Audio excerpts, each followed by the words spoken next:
I came here on the 29th of June, 1920. I was born in Poland. World War I was going on in 1913.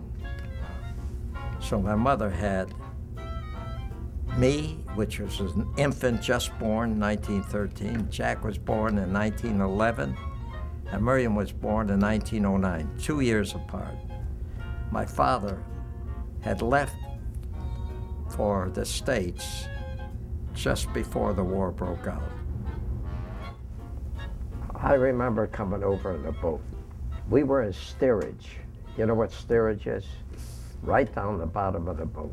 We were so used to being hungry. Jack and I used to get up, and we'd go and get some herring. They had big barrels of herring and bread. Put it under the pillow to be sure that we had enough to eat. Joe and I both decided that we don't want to go hungry again, so when we land, if there isn't enough food, we want to carry the food with us. So we took the pillows and loaded them with food. So Joe and I came off of the ship with a pillowcase full of food. If I were to tell you about my youth, I would probably have to say very darn lucky. We had a mother who was very good to us, who loved us, and we loved her. My mother? I don't know of a stronger woman than my mother. She was absolutely the epitome of strength. We learned, in my view, what in more sophisticated, elegant language is called values, probably the basic values of Western civilization. What our world life, or at least Western world life, is based on are values: integrity, honesty, decency, respect, generosity, and we saw all those at home. We may not have had money, but we sure had loving parents, which is worth much more than money. When you have three brothers get along the way we did, it had to come from the family.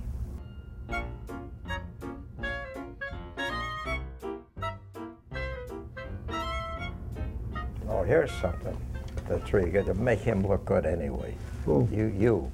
Well, that would be difficult. I got a job with the Falstaff Soap Company as a demonstrator, going house to house, demonstrating. But I needed a car.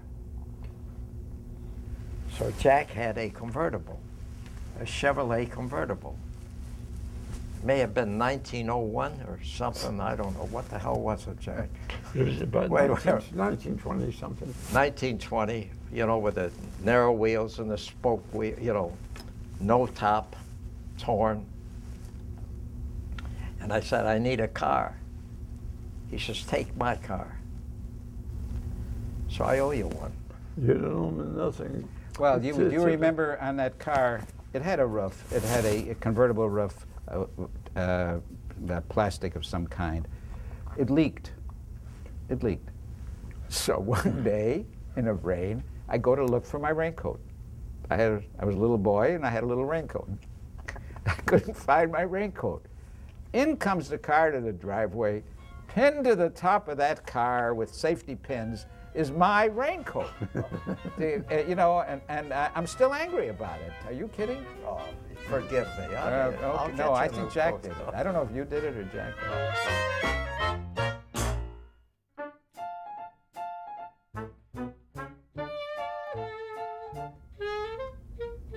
I want to take you back to 1933. But Uncle Jack is opening up a little auto parts store. So I went to work for him for $10 a week. And one thing I learned was the automotive parts business.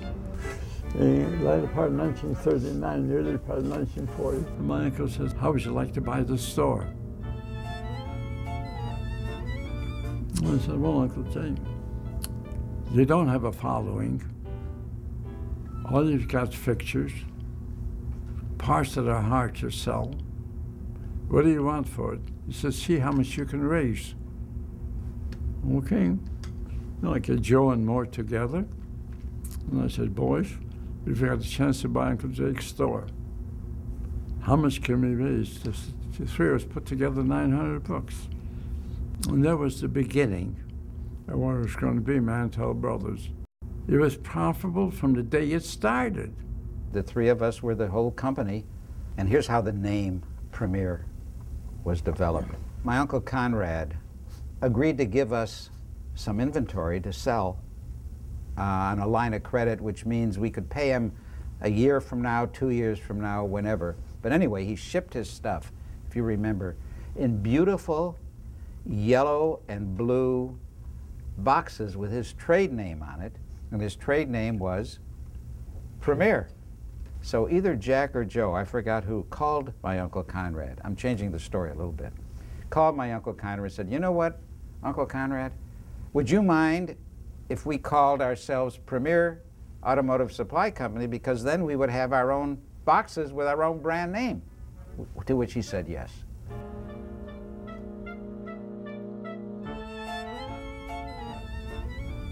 Actually, I did all the work, and these guys spent all the money. They took all the money. That's the macro title of our adventure together. In fact, we took made a lot of bold moves in our career, mainly sparked by Joe, almost all of whom worked.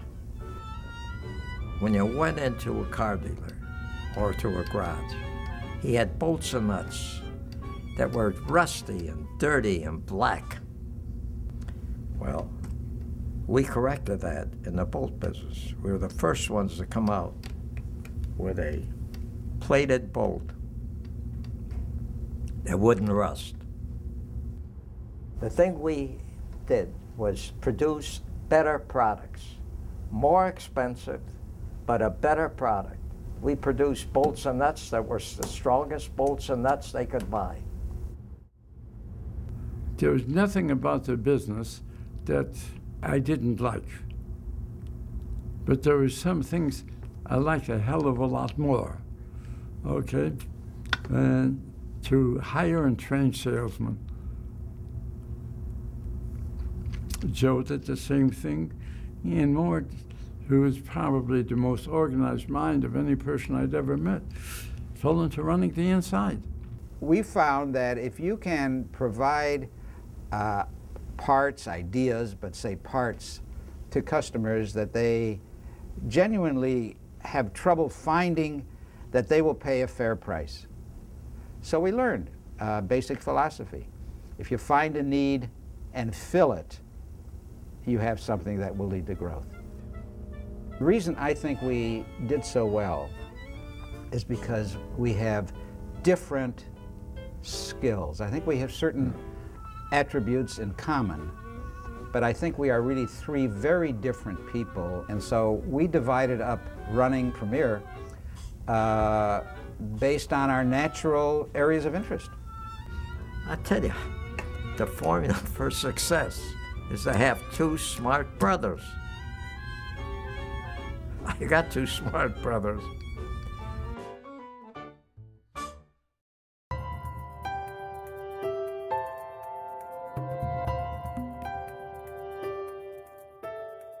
When we were building our business, Premier Industrial Corporation started out as Premier Automotive Supply Company. We really did it to we started it to make a living. We just wanted to be able to pay our bills. And as our business grew, we had more money than we really needed. That's when we formed a foundation. My mother had an expression. If you give a penny to charity, you'll get $1 in return. No, I'm not superstitious, but the truth is, the more we gave away, the more we made. The lesson was to share your resources with those who are needy. And generous is relative. If you got $10, giving $5 away is very generous. If you've got $1 million, giving $5 away is not generous. So generosity is a function of your capability. We didn't make money for the sake of money. We made money so that we could redistribute it. We became interested in certain causes where we felt, in addition to money, we had experience and competence to offer. The vast bulk of our resources and our minds are devoted to only a few causes where we are trying to change the world. Leadership has been the central thrust of our activity. We felt one of the ways to make a difference was improve the quality of education. And we chose to do that by turning out leaders who would change the reality, not us change the reality. So early on, we chose education, and then our cut into education was investing in people. Finding people who wanted to give their lives, who had passion in addition to intelligence and everything else, had passion and saw this as an opportunity for personal fulfillment, and we backed them. Over the years, we've invested very heavily relative to our capacity, very heavily in efforts to strengthen the leadership in the nonprofit organizations. When we wanted to really formalize this, and this now is in the 80s, we put a group together in Cleveland and planned out what eventually became this Mandel Center for Nonprofit Organizations at Case Western Reserve University. It focuses on helping existing professionals and potential professional workers in the nonprofit area to learn the skills and also to become familiar with the great ideas in leadership and especially in the nonprofit sector.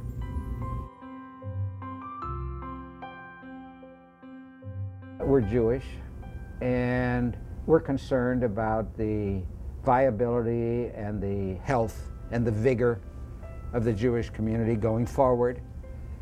We've lasted 3,000 years as a religious denomination. So if you ask me, I want another 3,000 years. And what can we do to make that possible in a way that gives meaning to it, where understanding the Jewish tradition and the history and Jewish values can be an enriching experience. It is impossible to appreciate a beautiful picture with your eyes closed. And that's the way I look at Jewish education and Jewish survival. If you know Judaism, you know what a beautiful picture it is and what we have given to this world. But if you don't study it and you don't know it, you miss it.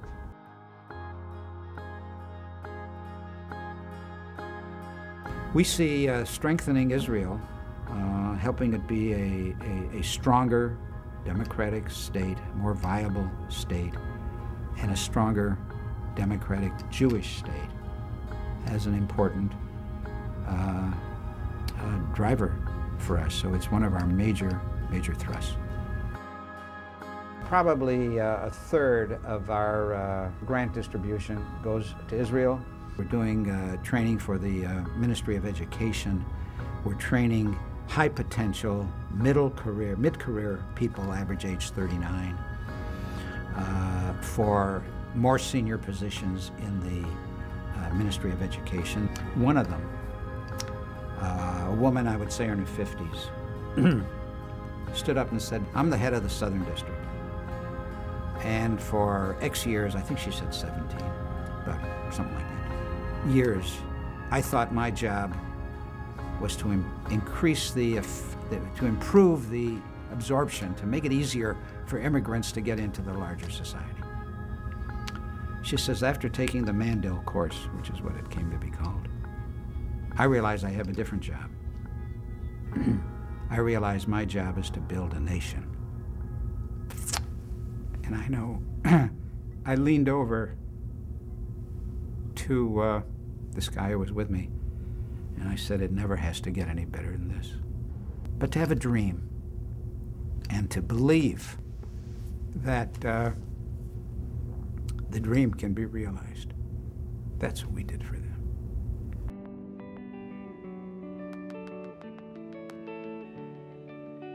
As the world changes, our programs will have to change, and as we understand problems more clearly, our solutions may change. But the hope is that the need for enlightened, informed, passionate leadership, the hope is that that's a theme that will not change, that will not go away.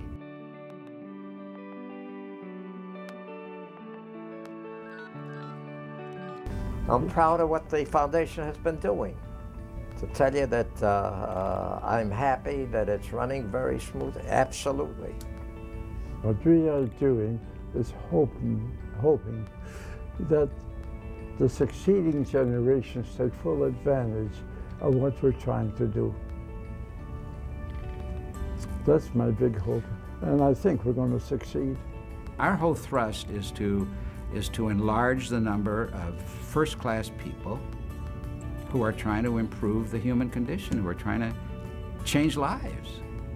That's the legacy. We want trustees and staff who understand where Jack, Joe, and Mort are coming from, and will have fidelity to that understanding. And we want a management team that is able to operate, execute at a high level of excellence, both in terms of our program and management, so that we stay strong as a Mandel Foundation stays strong as an entity, as an institution. And we've got a good shot at it. In my view, we're in pretty good shape. In fact, we're in very good shape.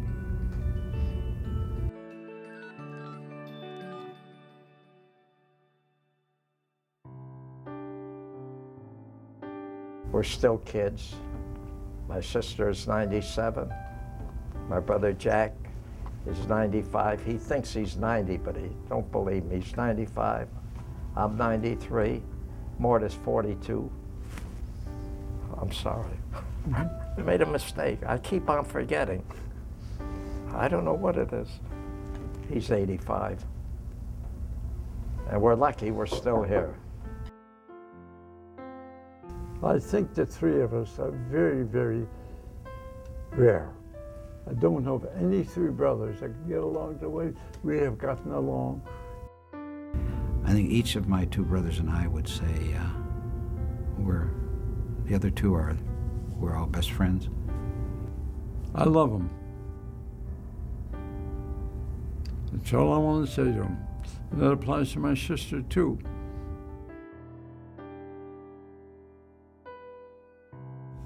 The legacy of Joe Mandel is what what I'm leaving behind. It's not money, it's family, and what good did I do with my money? That is my legacy. I didn't squander it. I didn't lose it. I hope that the money we've given away has helped the world and is helping the world. I will not die unhappy. I will not die unhappy because as a result of my having been here, some people are better off.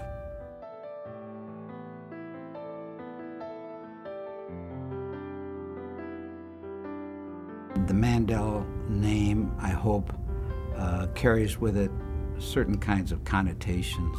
We care. We tried. We divided our assets among our own personal needs and needs of the world. My cup runneth over, in my view, not because of my bank account, but because how I feel about myself when I look in the mirror. That's why I say my cup runneth over.